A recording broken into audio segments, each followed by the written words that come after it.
बिहार में तेजी से बदले सियासी घटनाक्रम के बाद तेजस्वी यादव डिप्टी सीएम बन गए हैं, जिसके बाद तेजस्वी यादव राजधानी दिल्ली पहुंचे।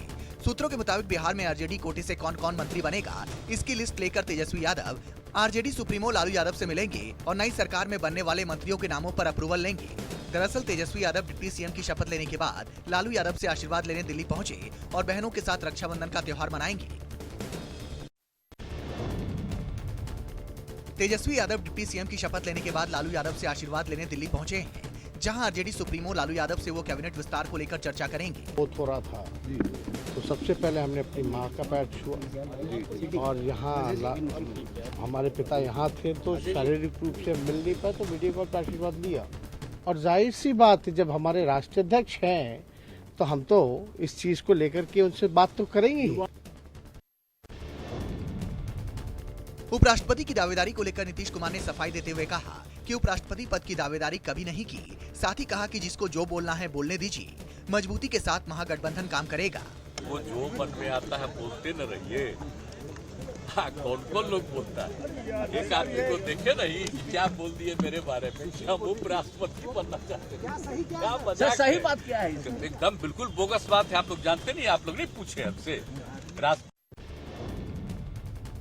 कांग्रेस के विधायक छत्रपति यादव ने पार्टी की राष्ट्रीय अध्यक्ष सोनिया गांधी और राहुल गांधी को पत्र लिखा है और पिछड़ा समाज से खुद को मंत्री बनाने की मांग की है। दरअसल बिहार में 16 अगस्त को नए मंत्रिमंडल का विस्तार होगा। सूत्रों के मुताबिक बीजेपी के पास जितने भी विभाग थे वह सभी विभाग आरजेडी को ट्रांसफर कर दिए जाएंगे। 16 मंत्री आरजेडी की ओर से बनाए जाएंगे। वहीं जेडीयू अपने पुराने विभागों के साथ 13 मंत्री बना सकती है और कांग्रेस को 4 मंत्री पद दिए जाएंगे। आम आदमी पार्टी ने दिल्ली नगर निगम पर भ्रष्टाचार का आरोप लगाया है और उसकी सीबीआई जांच कराने की मांग कर रही है। इसको लेकर आम आदमी पार्टी आज उपराज्यपाल कार्यालय का घेराव करेगी, साथ ही प्रदर्शन करेगी। आम आदमी पार्टी 11 बजे प्रदर्शन करेगी। गौरतलब है कि एमसीडी का कार्यकाल खत्म होने के बाद भी चुनावों को स्थगित किए जाने के फैसले को आपने सुप्रीम कोर्ट में चुनौती दी थी। आपका आरोप है कि सीटों के नए सिरे से परिसीमन के नाम पर चुनाव में देरी की जा रही है। इस आधार पर चुनाव टालना सही नहीं है। दिल्ली के उपराज्यपाल विनय कुमार सक्सेना ने 9 साल पुराने मामले में 9 रिटायर्ड अफसरों समेत 11 के खिलाफ एफआईआर का आदेश दिया है। बताया जा रहा है कि भ्रष्टाचार के इस मामले में इन अधिकारियों में तत्कालीन सदस्य वित्त और सदस्य इंजीनियरिंग भी नामजद हैं। 9 साल पुराने मामले में वित्तीय हेराफेरी को देखते हुए उपराज्यपाल ने रिटायर हो चुके 9 अधिकारियों से पूरी पेंशन को स्थायी रूप से वापस लेने का आदेश दिया है। सुप्रीम कोर्ट ने चुनाव में मुफ्त सुविधाओं का वादा करने वाली राजनीतिक पार्टियों की मान्यता रद्द करने वाली याचिका पर सुनवाई की। सुप्रीम कोर्ट में सुनवाई के दौरान केंद्र सरकार ने अपना सुझाव पेश किया है, जिसमें केंद्र सरकार ने इस मुद्दे पर एक कमेटी बनाने का सुझाव दिया है। वहीं दिल्ली के मुख्यमंत्री अरविंद केजरीवाल ने केंद्र सरकार को निशाने पर लेते हुए कहा कि सारी मुफ्त की सुविधाओं को बंद किया जाए। क्या केंद्र सरकार की आर्थिक हालत ज्यादा खराब तो नहीं हो गई है? बीजेपी के हर घर तिरंगा अभियान के जवाब में ओवैसी युवाओं को आजादी में मुसलमानों के बलिदान को याद दिलाएंगे। इसको लेकर ओवैसी की पार्टी एआईएमआईएम आज भारत की आजादी में मुसलमानों की भूमिका विषय पर एक जनसभा का आयोजन करेगी। इसके साथ ही 13 अगस्त को एआईएमआईएम मुशायरे जश्न आजादी का आयोजन करेगी। आजादी की 75वीं वर्षगांठ पर आयोजित इस मुशायरे में स्वतंत्रता सेनानियों को याद किया जाएगा। मुशायरे का आयोजन सलार मिल्लत मैदान में शाम 7 बजे होगा। फेमस कॉमेडियन राजू श्रीवास्तव की हालत में कोई सुधार नजर नहीं आ रहा है। अभी उनकी स्थिति गंभीर बनी हुई है। राजू फिलहाल दिल्ली के एम्स में भर्ती हैं। उन्हें वेंटिलेटर सपोर्ट पर रखा गया है। उनकी बेटी अंतरा श्रीवास्तव ने उनका हेल्थ अपडेट शेयर किया है। अंतरा ने बताया कि उनकी हालत में कोई सुधार होता नहीं दिख रहा है। बीते दिन उन्हें ट्रेडमिल पर वर्कआउट करते हुए हार्ट अटैक आया था, जिसके बाद उन्हें दिल्ली के एम्स में भर्ती कराया गया था। उधर राजू श्रीवास्तव के स्वास्थ्य और परिजनों का हालचाल लेने के लिए पीएम नरेंद्र मोदी ने राजू की पत्नी शिखा श्रीवास्तव से फोन पर बातचीत की। पीएम ने हर संभव मदद का भरोसा दिया और उनके जल्द स्वस्थ होने की कामना की।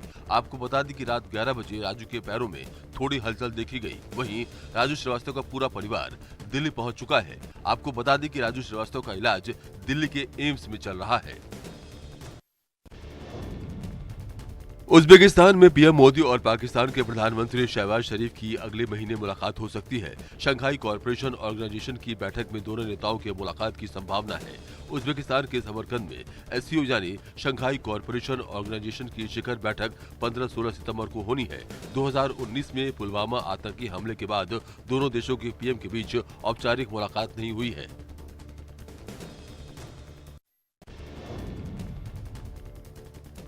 केंद्रीय गृह और सहकारिता मंत्री अमित शाह आज सहकारी बैंकों के राष्ट्रीय सम्मेलन का उद्घाटन करेंगे।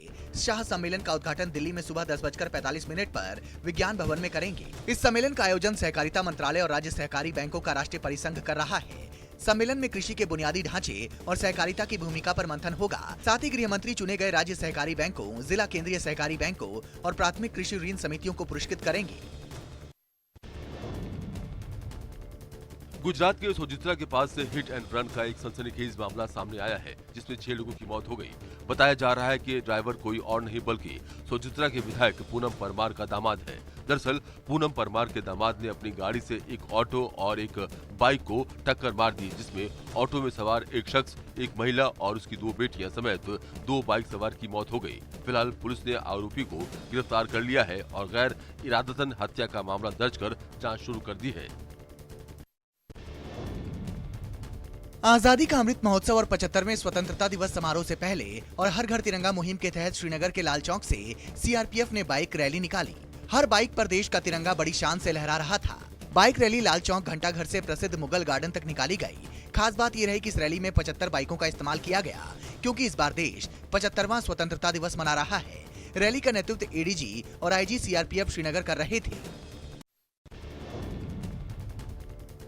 राजस्थान के मुख्यमंत्री अशोक गहलोत ने पीएम मोदी के रेवड़ी कल्चर को लेकर दिए बयान पर ऐतराज जताया। उन्होंने कहा कि रेवड़ी का जुमला बोलकर पीएम ने करोड़ों लोगों की बेइज्जती की है। इसके साथ ही पीएम नरेंद्र मोदी पर बेहतरीन मार्केटिंग करने का आरोप लगाते हुए उन्होंने कहा कि मोदी ने गुजरात मॉडल के नाम पर माहौल बनाया था, जबकि गुजरात मॉडल देश के साथ में धोखा था। आज वहाँ लोग नौकरी के लिए तरस रहे हैं, ठेके पर काम लिया जा रहा है, सड़कें टूटी पड़ी हैं। भारत पाकिस्तान अंतर्राष्ट्रीय सीमा पर हाई अलर्ट जारी किया गया है। घुसपैठ की आशंका को देखते हुए सेना ने बड़े पैमाने पर बॉर्डर पर सर्च ऑपरेशन चलाया है। सीमा से लगे सांबा सेक्टर में जम्मू कश्मीर पुलिस के स्पेशल ऑपरेशन ग्रुप का दस्ता, सीआरपीएफ के जवान, बीएसएफ के जवान एंटी टनल सर्च ऑपरेशन को जगह जगह चला रहे हैं। दरअसल खुफिया एजेंसियों को इनपुट मिले हैं। स्वतंत्रता दिवस के चलते आतंकी जम्मू कश्मीर में फिदायीन हमले को अंजाम दे सकते हैं। गालीबाज नेता श्रीकांत त्यागी की मुश्किलें कम होने का नाम नहीं ले रही हैं। ओमेक्स सोसाइटी में महिला से बदसलूकी के आरोपी श्रीकांत त्यागी को कोर्ट से राहत नहीं मिली। कोर्ट ने श्रीकांत त्यागी की जमानत अर्जी खारिज कर दी और उसे 14 दिन की न्यायिक हिरासत में भेज दिया है। श्रीकांत पर कुल 3 मामले दर्ज हैं। उसके खिलाफ 354 के तहत मामले में बेल खारिज हुई है, जबकि आईपीसी की धारा 419, 420, 479 के तहत जो मामला दर्ज किया गया था उसमें कोर्ट ने पुलिस से रिपोर्ट मांगी है, जिस पर 16 अगस्त को सुनवाई होगी। पशु तस्करी मामले में गिरफ्तार टीएमसी नेता अनुव्रत मंडल को आसनसोल की विशेष अदालत में पेश किया गया, जहां से उन्हें 10 दिन के लिए सीबीआई हिरासत में भेज दिया गया है। इस बीच अदालत में अनुव्रत मंडल ने अपने शारीरिक समस्याओं को लेकर गुहार लगाई, लेकिन अदालत ने उनके आग्रह को अनसुना कर दिया। अब 20 अगस्त तक अनुव्रत मंडल सीबीआई हिरासत में रहेंगे। आपको बता दें कि अनुव्रत मंडल को पशु तस्करी के मामले में सीबीआई ने गिरफ्तार किया है। एनसीपी नेता नवाब मलिक की जमानत याचिका पर आज पीएमएलए कोर्ट में सुनवाई होगी। पीएमएलए कोर्ट धन शोधन निवारण अधिनियम की एक विशेष अदालत एनसीपी नेता नवाब मलिक की जमानत याचिका पर सुनवाई करेगा। आपको बता दें कि नवाब मलिक को अंतर्राष्ट्रीय आतंकवादी दाऊद इब्राहिम से जुड़े मनी लॉन्ड्रिंग मामले में गिरफ्तार किया गया है। इससे पहले भी नवाब मलिक ने कोर्ट में जमानत के लिए रुख किया था, लेकिन कोर्ट से उन्हें राहत नहीं मिली थी। विवादों से घिरे रहने वाले बॉबी कटारिया एक बार फिर सुर्खियों में हैं। इस बार उनके 2 वीडियो वायरल हुए हैं। इनमें से एक में वो प्लेन में सीट पर लेटकर स्मोकिंग करते नजर आ रहा है, तो वहीं दूसरे में वो बीच सड़क पर कुर्सी डालकर जाम छलकाते दिख रहा है। प्लेन में स्मोकिंग करने के मामले में union civil aviation minister Jyotiraditya Scindia ने जांच के आदेश दिए हैं। उधर बॉबी ने कहा है कि वो विदेश में फ्लाइट में सिगरेट पी रहा था। फिलहाल दोनों ही मामले में जांच के आदेश जारी कर दिए गए हैं। महाराष्ट्र के जालना में आयकर विभाग ने बड़ी छापेमारी को अंजाम दिया है। छापेमारी में आईटी ने 390 करोड़ की बेनामी संपत्ति जब्त की है। इसमें 58 करोड़ रुपए कैश, 32 किलो सोने के गहने, 16 करोड़ रुपए के हीरे मोती और कई प्रॉपर्टी के कागजात शामिल हैं। दरअसल जालना में कुछ बिजनेस ग्रुप से जुड़े कई ठिकानों पर आईटी की छापेमारी की गई, जिसमें एक स्टील व्यापारी, कपड़ा व्यापारी और रियल एस्टेट डेवलपर शामिल है। इस दौरान इनकम टैक्स डिपार्टमेंट को बड़ी बेनामी संपत्ति की जानकारी मिली। कश्मीर घाटी में वार्षिक अमरनाथ यात्रा शांतिपूर्ण ढंग से समाप्त हो गई है। पवित्र गदा के संरक्षक महंत दीपेंद्र गिरी के नेतृत्व में ऋषियों का समूह भगवान शिव की पवित्र गदा चंडी मुबारक को लेकर गुरुवार को अमरनाथ गुफा पहुंचे। पवित्र गदा की अंतिम पूजा के बाद वार्षिक अमरनाथ यात्रा का औपचारिक समापन हुआ। अधिकारियों ने बताया कि सरकार उम्मीद कर रही थी कि इस बार यात्रा के लिए लगभग 6 से 8 लाख तीर्थयात्री कश्मीर आएंगे। हालांकि इस साल केवल 3,04,000 तीर्थयात्री ही पवित्र गुफा में गए। गुजरात के जामनगर के एक होटल में भीषण आग लग गई। देखते ही देखते आग ने पूरे होटल को अपनी चपेट में ले लिया। आग इतनी भीषण थी कि ऊंची ऊंची लपटें दिखाई दी। आग की घटना के बाद आसपास के इलाकों में हड़कंप मच गया। गनीमत ये रही कि होटल के अंदर से मौजूद सभी 27 लोगों को रेस्क्यू कर सुरक्षित बाहर निकाल लिया गया, नहीं तो बड़ा हादसा हो सकता था। वहीं 3 लोगों को सांस फूलने की शिकायत के बाद अस्पताल में भर्ती कराया गया है। फायर ब्रिगेड की गाड़ियों ने कड़ी मशक्कत के बाद आग पर काबू पाया। मुंबई के खार इलाके में फायरिंग की घटना सामने आई है। बाइक सवार 3 अज्ञात लोगों ने मुंबई के गजेबो मार्केट में फायरिंग की। फायरिंग करने वाले ने रेहड़ी वालों को मारने की धमकी भी दी। मुंबई में रेहड़ी वालों को स्टॉल नहीं लगाने की धमकी दी गई है। रेहड़ी वालों को धमकी पत्र भी भेजा गया था, जिसमें लिखा था आप इधर धंधा नहीं कर सकते हैं। हालांकि इस फायरिंग में कोई घायल नहीं हुआ। फायरिंग की यह घटना गुरुवार रात 7:45 बजे की है। इस मामले में अभी तक किसी की गिरफ्तारी नहीं हो पाई है। फिलहाल पुलिस मामला दर्ज कर जांच में जुट गई है। हथनीकुंज बैराज से 1,87,000 क्यूसेक पानी छोड़ा गया है। ये पानी आज शाम 5 से 7 बजे के बीच दिल्ली पहुंच जाएगा। दिल्ली पहुंचने के बाद यमुना का स्तर 205.65 मीटर तक पहुंचने की संभावना है, जो खतरे के निशान से ऊपर है। यमुना के आसपास एहतियातन 17 बोट लगाए गए हैं और इस दौरान 24 बोट पेट्रोलिंग पर हैं। दिल्ली में यमुना नदी के जलस्तर का खतरे का निशान 205.33 मीटर है। चेतावनी स्तर 204.50 मीटर है।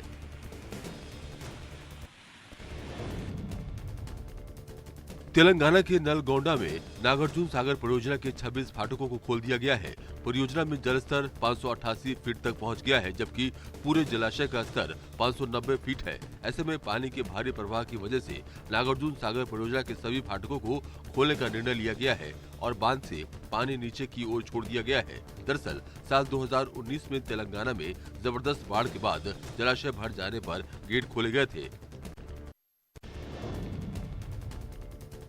मंदसौर में लगातार हो रही बारिश के बीच अब लापरवाही की तस्वीरें भी सामने आने लगी हैं। शिवना नदी पर बनी नाहरगढ़ बिल्लौद पुलिया को जेसीबी से पार करते हुए एक वीडियो वायरल हो रहा है। वीडियो में पुल पर उफनती शिवना नदी का पानी भी दिखाई दे रहा है, लेकिन लोग जान जोखिम में डालकर उफनती नदी की पुलिया को पार करने से बाज नहीं आ रहे हैं। वहीं इन्हें रोकने के लिए पुल के दोनों ओर कोई पुलिसकर्मी तक मौजूद नहीं है। ऐसे में कभी भी बड़ा हादसा हो सकता है। असम के बगाईगांव जिले के बालासर मोलबाड़ी घाट में बनी लकड़ी की पुल बाढ़ में तबाह हो गई, जिसके बाद लोगों को काफी मुश्किलों का सामना करना पड़ रहा है। लोग एक तरफ से दूसरी तरफ जाने के लिए लकड़ी के नाव का इस्तेमाल कर रहे हैं। आप तस्वीरों में देख सकते हैं कि कैसे लकड़ी की एक नाव पर सैकड़ों यात्रियों के साथ स्कूल के छात्र छात्राएं इस पार से उस पार आना जाना कर रहे हैं। इस इलाके में कई बार नाव दुर्घटना भी घट चुकी है, लेकिन लोग जान दांव पर लगाकर सफर करने को मजबूर हैं।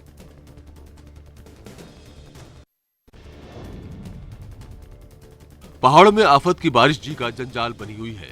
देहरादून जिले के कालसी में बादल फटने से बड़ी तबाही हुई है। पानी के तेज बहाव की वजह से गांव गड़ेता में अमृत सरोवर के तहत बन रहे तालाब और प्राथमिक विद्यालय क्षतिग्रस्त हो गए हैं। वहीं तेज बहाव के साथ आए मलबे से बरनू गांव के करीब 15 परिवारों के खेत मलबे में बह गए। साथ ही मसराड में जल संग्रह केंद्र और कई छानियां मलबे में बह गई हैं। भारी बारिश की वजह से कालसी और चक्राता क्षेत्र के 12 संपर्क मार्ग भी बाधित हैं। चंपावत के टनकपुर चंपावत राष्ट्रीय राजमार्ग पर पहाड़ी क्षेत्रों के वाहनों के रूट को हल्द्वानी की ओर से डाइवर्ट कर दिया गया है। दरअसल रुवाला के पास पहाड़ी से लगातार मलबा गिर रहा है, जिसकी वजह से जेसीबी मशीनों को राजमार्ग से मलबा हटाने में खासी दिक्कतों का सामना करना पड़ रहा है। एहतियातन तराई क्षेत्र से आने वाले वाहनों को टनकपुर के ककराली गेट में ही रोका गया है। हाईवे बंद होने से चंपावत और पिथौरागढ़ जिले का संपर्क तराई से जोड़ने वाले मुख्य मार्ग से कट गया है। बांदा में दिल दहला देने वाली दुर्घटना सामने आई है, जिसमें यमुना में नाव पलटने की वजह से करीब 20 लोगों के डूबने की आशंका है। नाव में 50 लोग सवार थे। इसमें 22 महिलाएं और बच्चे भी शामिल हैं। बताया जा रहा है कि तेज हवा के चलते लहरें उठी, जिससे नाविक संतुलन नहीं बना सका और नाव पलट गई। नाव मरका घाट से फतेहपुर जिले के आसुधर घाट की ओर जा रही थी। मुख्यमंत्री योगी आदित्यनाथ ने बांदा में हुए नाव हादसे को लेकर जिला प्रशासन को राहत और बचाव कार्य करने के निर्देश दिए हैं। केरल के कोझिकोड में हाईलाइट मॉल में फिल्म थल्लुमाला का प्रमोशन इवेंट भीड़ को देखते हुए रद्द करना पड़ा। आप तस्वीरों में देख सकते हैं कि फिल्म के स्टार कास्ट को देखने के लिए मॉल में लोगों का हुजूम उमड़ पड़ा है। ऐसा लग रहा है मानो चींटियों का कोई हुजूम हो। भीड़ इतनी बढ़ गई थी जिससे कभी भी कोई बड़ा हादसा होता था। इसको देखते हुए तत्कालीन फिल्म का प्रमोशनल इवेंट रद्द करना पड़ा।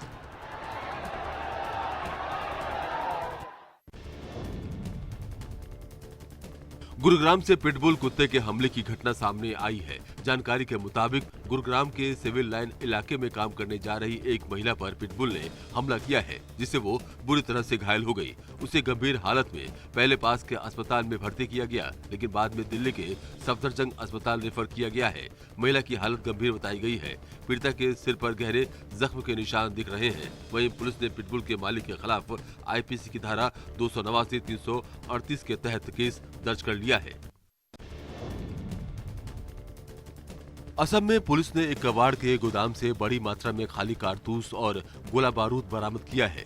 स्वतंत्रता दिवस से पहले गोला बारूद की बड़ी खेप बरामद होने से अधिकारियों में हड़कंप मच गया। पुलिस ने इस मामले में एक शख्स को गिरफ्तार किया गया है। पुलिस आरोपी से पूछताछ कर पता लगाने की कोशिश कर रही है कि इतनी बड़ी मात्रा में गोला बारूद और खाली कारतूस कहां से आए। क्या इनका इस्तेमाल बड़ी आतंकी साजिश को अंजाम देने में किया जाना था? गुजरात में नशा और तेज रफ्तार का कहर देखने को मिला, जहां मोडोसा के अरवल्ली में शराब के नशे में चूर एसआरपी जवान ने वाहन पर कंट्रोल खो दिया और 2 लोगों को अपने वाहन से कुचल दिया। मोडोसा शामला जी हाईवे पर हुए इस हादसे में दोनों घायलों को इलाज के लिए अस्पताल में भर्ती कराया गया है, जहां घायलों की हालत गंभीर बनी हुई है। वहीं शराब के नशे में चूर सिपाही ने अस्पताल में जमकर हंगामा काटा और पत्रकार समेत कई लोगों से बदसलूकी की। राजौरी के परगल में सेना ने 2 आतंकियों को मार गिराया। इस दौरान आतंकियों से लोहा लेते हुए 4 जवान गंभीर रूप से घायल होकर मातृभूमि पर शहीद हो गए। शहीद सूबेदार राजेंद्र प्रसाद, राइफलमैन मनोज कुमार भाटी, राइफलमैन निशांत मल्लिक और राइफलमैन लक्ष्मण डी आतंकियों के खिलाफ बहादुरी से लड़े। शहीद जवान झुंझुनू, फरीदाबाद, हिसार और मदुरई के रहने वाले थे। शहीद मनोज भाटी का पार्थिव शरीर आज फरीदाबाद पहुंचेगा। यूपी के हरदोई में 2 समुदायों के बीच हुई हिंसा की घटना में पुलिस ने बड़ी कार्रवाई की है। पुलिस ने हिंसा में 5 लोगों को नामजद किया है। पुलिस ने 200 अज्ञात लोगों के खिलाफ केस दर्ज किया है। आपको बता दें कि बुधवार को हरदोई में 2 समुदायों के बीच जमकर फायरिंग और पत्थरबाजी हुई थी। उपद्रवियों ने पीड़ित परिवार के घर में घुसकर जमकर फायरिंग की थी। सिद्धेश्वरी, रस्तोगी और लक्ष्मीकांत नाम के शख्स। यूपी के महुआ में जीआरपी के जवान का मानवीय चेहरा देखने को मिला है, जहां जीआरपी जवान ने महिला की जान बचाई है। महुआ रेलवे स्टेशन से चलती ट्रेन में चढ़ते समय महिला असंतुलित होकर गिर गई थी। ट्रेन के नीचे आने से पहले ड्यूटी पर तैनात कांस्टेबल नीरज कुमार करवड़िया ने तत्परता दिखाकर महिला की जान बचा ली।